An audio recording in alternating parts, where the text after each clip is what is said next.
शनिदेव की जय हो, शनिदेव की जय हो। तो दोस्तों आप सुने आज शनि भगवान का व्रत कथा। बचपन से ही शनि भगवान श्री कृष्णा के परम भक्त थे। वो श्री कृष्णा के अनुराग में ध्यान रहा करते थे।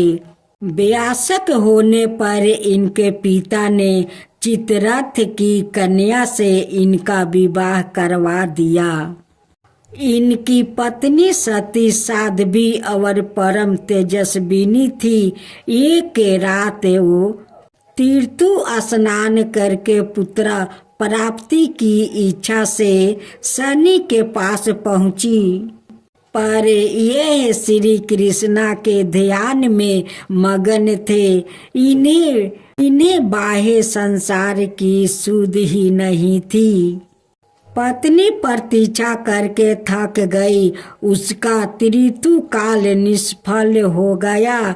इसलिए उसने क्रोधित होकर शनि देव को श्राप दे दिया कि आज से जिसे तुम देख लोगे वो नष्ट हो जाएगा। ध्यान टूटने पर शनि देव ने अपनी पत्नी को मनाया। पत्नी को भी अपनी भूल पर पछतावा हुआ, किंतु श्राप के प्रतिकार की शक्ति उसमें नहीं थी। तभी से शनि देवता अपना सिर नीचे करके रहने लगे, क्योंकि वो नहीं चाहते थे कि इनके द्वार किसी का नष्ट हो। शनि के आदि देवता प्रजापति, ब्रह्मा और प्रत्यादि देवता यम है। इनका वर्ण कृष्णा वाहन गिर्द है। रथ लोहे का बनाया हुआ है। यह एक एक राशि में 30 महीने तक रहते हैं। यह मकर और कुंभ राशि के स्वामी है और इनकी महादशा 19 बरस की होती है। ज्योतिषी शास्त्र के अनुसार शनि ग्रह यदि कहीं रोहिणी संकट वेदन कर देते तो पृथ्वी पर 12 बरस घेरे दुर्भिक्ष पर जाए और प्राणियों का बचना ही कठिन हो जाए। शनि ग्रह जब आने वाला था तब ज्योतिषियों ने महाराज दशरथ से बताया कि यदि शनि का योग आ जाएगा तो प्रजा अन्न जल के बिना तरप तरप कर मर जाएगी। प्रजा को इस कष्ट से बचने के लिए महाराज दशरथ अपने रथ पर सवार होकर नक्षत्र मंडल में पहुँचे। पहले तो महाराज दशरथ ने शनि देवता को नित्य की भांति प्रणाम किया और बाद में क्षत्रिय धर्म का अनुसार उनसे युद्ध करते हुए उन पर संहारास्त्र का साधन किया। शनि देवता महाराज की कर्तव्य निष्ठा से परम प्रसन्न हुए और उसने वर मांगने के लिए कहा। महाराज दशरथ ने वर मांगा कि जब तक सूर्य नक्षत्र आदि विद्यमान है तब तक आप संकट वेदन ना करे। शनि देव ने उन्हें वर देकर संतुष्ट कर दिया। सूर्य देव के कहने पर भगवान शिव ने शनि को बहुत समझाया, मगर वो नहीं माने। उनकी मनमानी पर भगवान शिव ने शनि को दंडित करने का निश्चय किया और दोनों में घनघोर युद्ध हुआ। भगवान शिव के प्रहार से शनि देव अचेत हो गए। तब सूर्या का पुत्र मोहे जागा और उन्होंने शिव से पुत्र के जीवन की। उसके बाद शिव ने शनि को दंड अधिकारी बना दिया। शनि अन्यायाधीश की भांति जीवों को दंड देकर भगवान शिव का सहयोग करने लगे। एक बार पिपलाद मुनि की बाल्यावस्था में ही उनके पिता का देहांत हो गया। बड़े होने पर उनको ज्ञान हुआ कि उनकी पिता की मृत्यु का कारण शनि है। उन्होंने शनि पर ब्रह्मा दंड का साधन किया। उनके परिहार सहने में असमर्थ शनि भागने लगे। वीक लोग होकर शनि भगवान शिव से प्रार्थना करने लगे।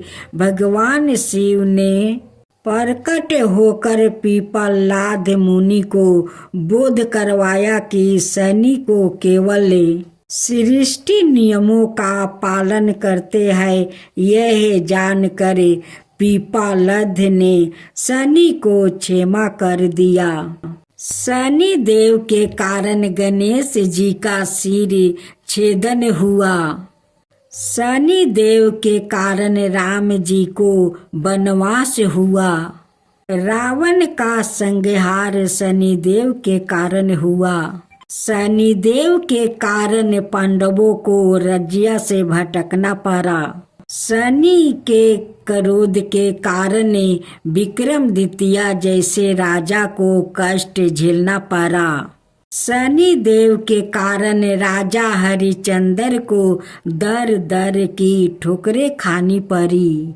राजा नल और उनकी रानी दमयंती को जीवन में कई कष्टों का सामना करना पड़ा।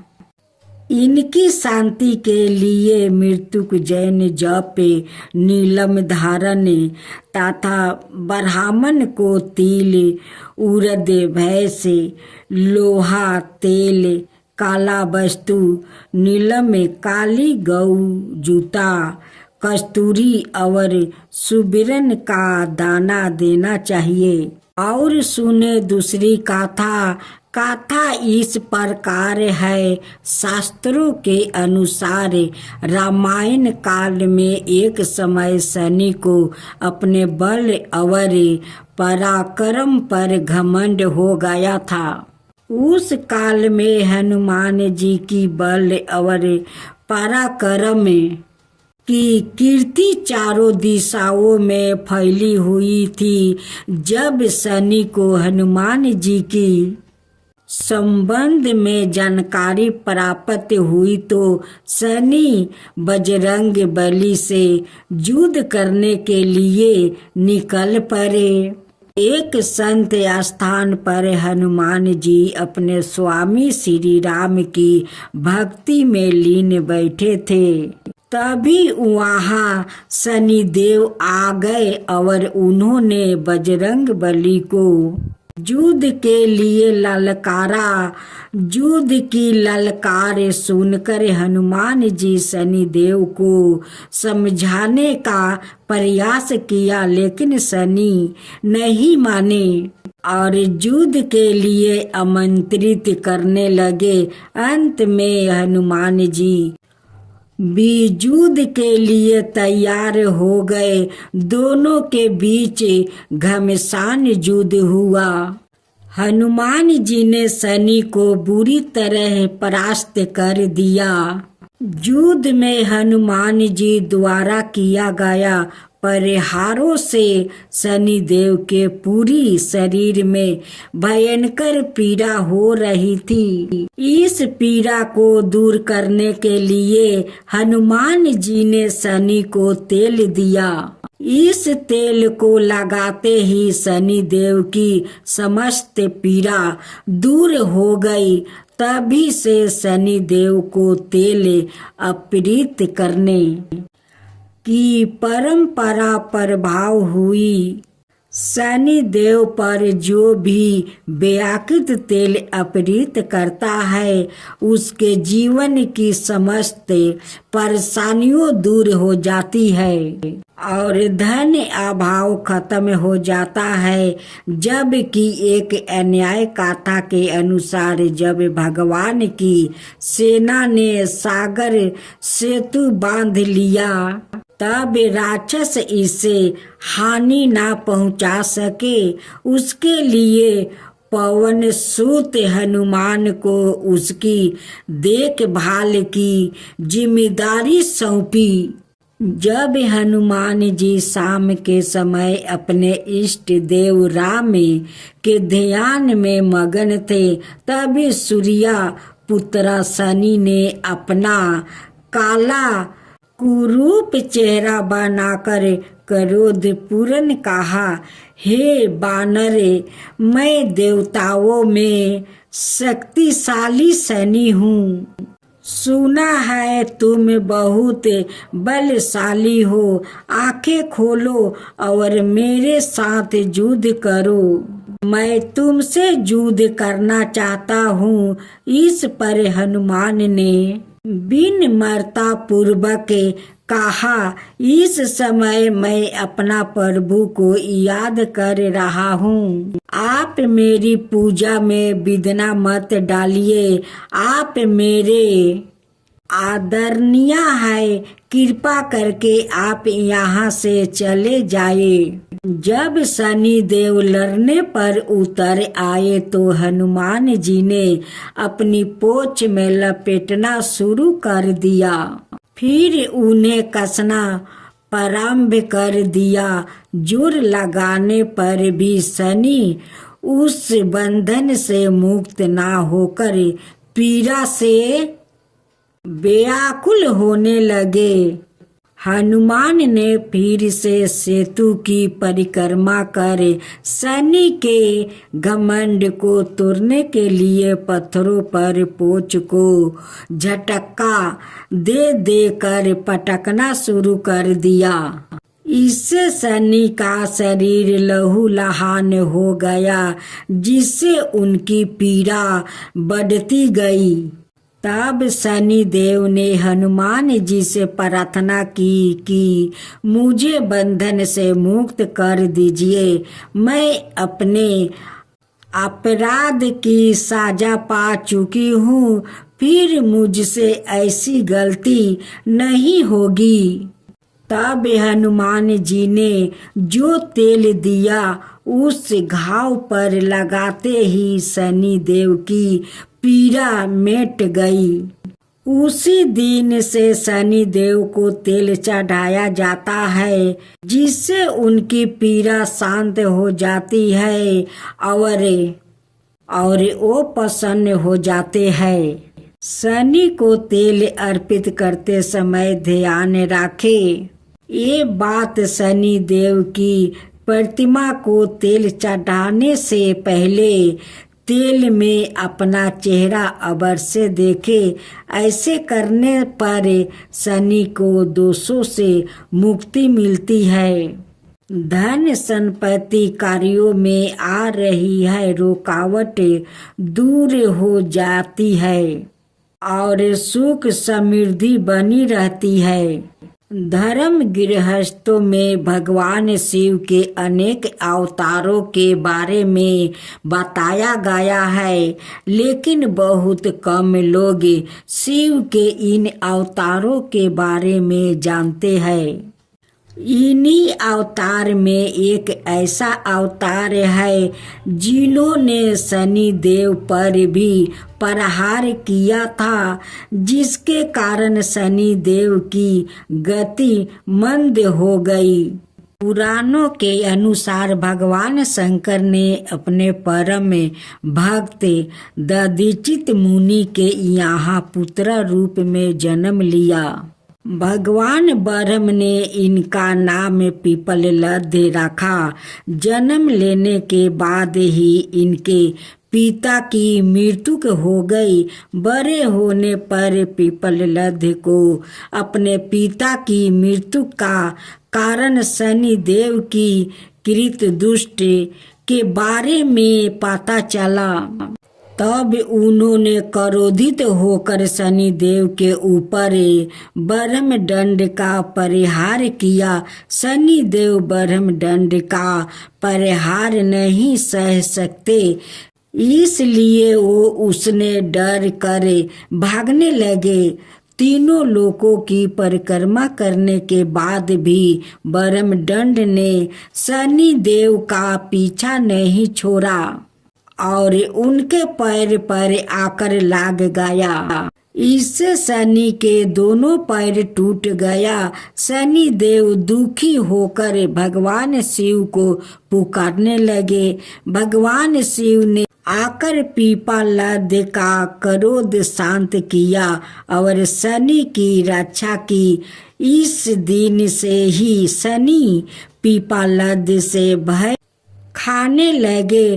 पीपलद का जन्म पीपल के वृक्ष के नीचे हुआ और पीपल के पत्तों को खाकर उन्होंने तप किया था। इसलिए ही पीपल की पूजा करने से शनि का अशुभ प्रभाव दूर होता है।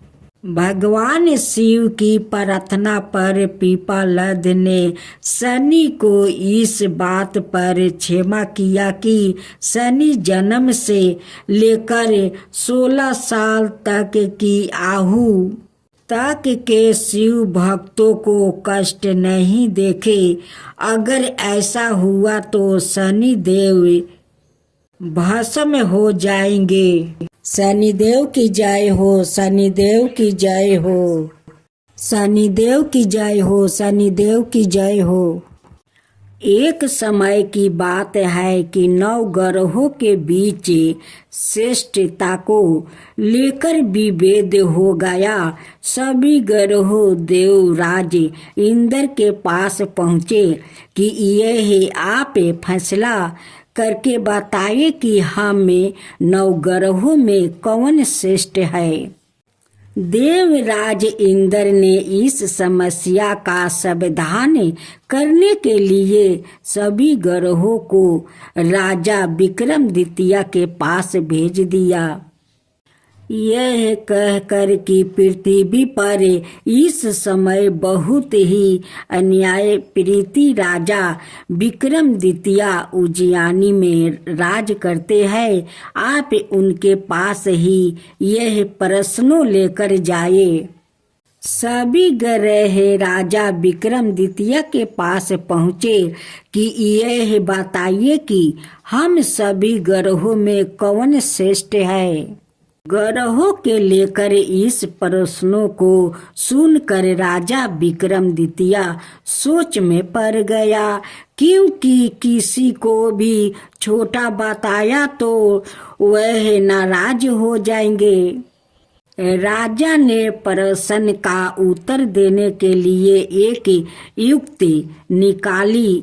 राजा विक्रमादित्य ने 9 धातुओं के 9 अलग अलग सिंहासन बनाए। सभी ग्रहों को उन पर बैठने के लिए कहा और साथ ही यह भी बताया कि जो अंत में बैठेगा वो ही छोटा होगा। सबसे अंत में लोहे का सिंहासन होने के कारण शनिदेव सबसे अंत में बैठ पाया।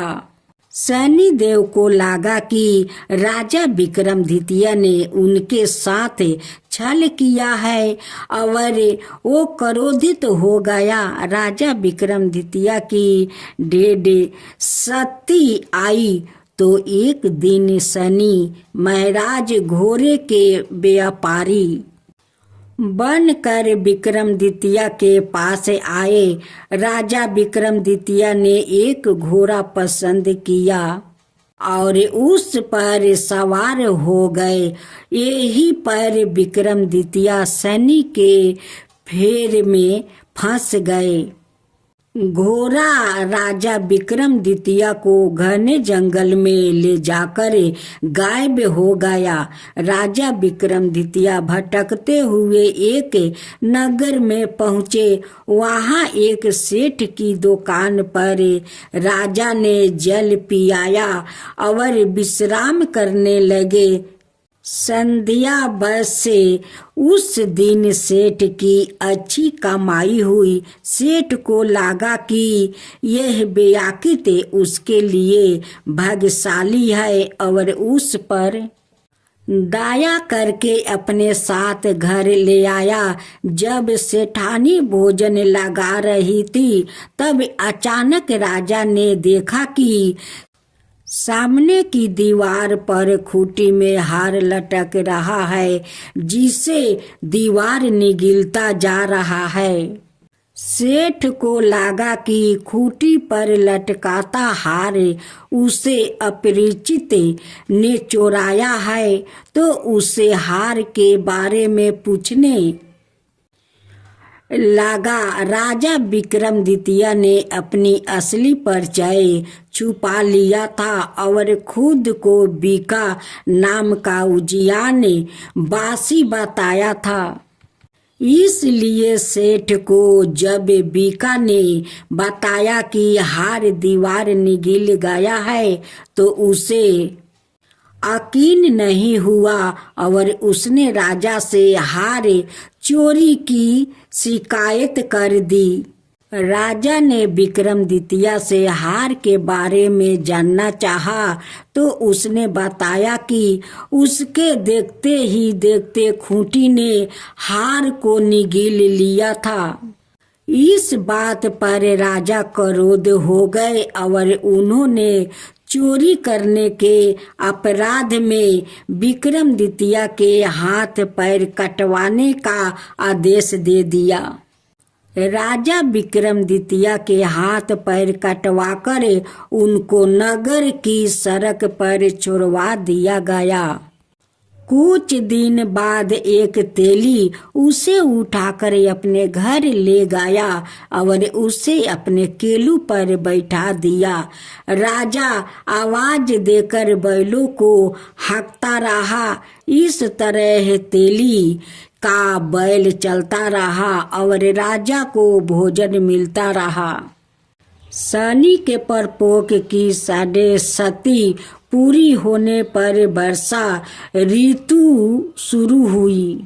राजा विक्रमादित्य एक रात मेघ मलराहे गा रहे थे कि तभी नगर के राजा की लड़की राजकुमारी मोहिनी रथ पर सवार उस तेली के घर के पास से गुजर रही थी। उसने मेघ मल्हारे राग सुना तो वह मोहित हो गई। राजकुमारी ने दासी को भेजकर गाने वालों को बुला लाने के लिए कहा। दासी ने लौट कर राजकुमारी को अपंग के राजा के बारे में सब कुछ विस्तार से बता दिया। राजकुमारी अपाहिज राजा से इस तरह प्रभावित हुई थी कि उसने मन ही मन यह विचार कर लिया कि वो अपाहिज राजा से ही विवाह करेगी। राजकुमारी ने अपने माता पिता से जब यह बातें बताई तो वो सभी यह बातें जानकर हैरान रह गए।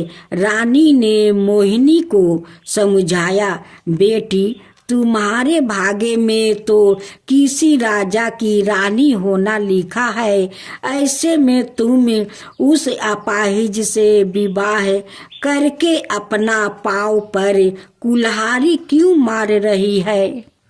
राजकुमारी तो मन में ठान चुकी थी कि अपनी जिद नहीं छोड़ी। अपनी जिद पूरी करने के लिए उसने भोजन करना छोड़ दिया और प्राण त्याग देने का निश्चय कर लिया। आखिर राजा रानी को बेबस होकर अपंग के विक्रमादित्य से राजकुमारी का विवाह करवाना पड़ा। विवाह के बाद राजा विक्रमादित्य और राजकुमारी तेली के घर में रहने लगे। उसी रात सपने में शनि देव ने राजा से कहा, राजा, तुमने मेरा परपोक देख लिया। मैंने तुम्हें अपना अपमान का दंड दे दिया है। राजा ने शनि देव से क्षमा करने को कहा और प्रार्थना की, हे शनि देव, आप जितना दुख मुझे दिया है अन्याय किसी को ना देना। शनि देव ने कुछ सोच कर कहा, राजा, मैं तुम्हारी प्रार्थना स्वीकार करता हूँ। जो कोई स्त्री पुरुष मेरी पूजा करेगा, शनिवार को व्रत करके मेरी व्रत कथा सुनेगा, उस पर हमेशा मेरी अनुकंपा बनी रहेगी। प्रात काल राजा विक्रमादित्य की नींद खुली तो अपने हाथ पांव देखकर राजा को बहुत खुशी हुई। उसने मने ही मन शनि देव को प्रणाम किया। राजकुमारी भी राजा के हाथ पैर सही सलामत देखकर खुशी से आनंद हो गई। तब राजा विक्रमादित्य ने अपना परिचय देते हुए शनि देव को प्रकोप की सारी कहानी सुनाई। सेठ को जब इस बात का पता चला तो दौड़ता हुआ तेली के घर पहुंचा और राजा के चरणों में गिर कर क्षमा मांगने लगा। राजा ने उसे क्षमा कर दिया, क्योंकि यह सब तो शनि देव के प्रकोप के कारण हुआ था। सेठ राजा को अपने घर ले गया और उसे भोजन करवाए। भोजन करते समय वहाँ एक अचानक घटना घटी। सबके देखते देखते उस खूंटी ने हार उगील दिया। सेठ जी ने अपनी बेटी का विवाह भी राजा के साथ कर दिया और बहुत से स्वर्ण भूषण धन आदि देकर राजा को विदाई किया। राजा विक्रमादित्य राजकुमारी मोहिनी और सेठ की बेटी के साथ लेकर उज्जैनी पहुंचा तो नगर वासियों ने हर्ष पूर्वक नगर की सीमा पर ही उनका स्वागत किया। अगले दिन राजा विक्रमादित्य ने पूरे राज्य में घोषणा करवाई कि शनि देव सभी ग्रहों में श्रेष्ठ है। सभी नगरवासी शनि देव का व्रत करें और शनिवार को शनि की पूजा करे एवं शनि व्रत की कथा सुनो। राजा विक्रमादित्य की घोषणा से शनि देव बहुत प्रसन्न हुए। शनिवार का व्रत करने और व्रत कथा सुनने के कारण सभी लोग की मनोकामनाएं पूरी होने लगी। जय शनि देव महाराज की जय हो। जय शनि देव महाराज की जय हो। हे शनि देव, जो आपका कथा कहे उन पर कृपा करना। जो कथा आपको सुने, जो हुंकार भरे, उन सब का ऊपर कृपा करना। हे शनि देव की जय हो।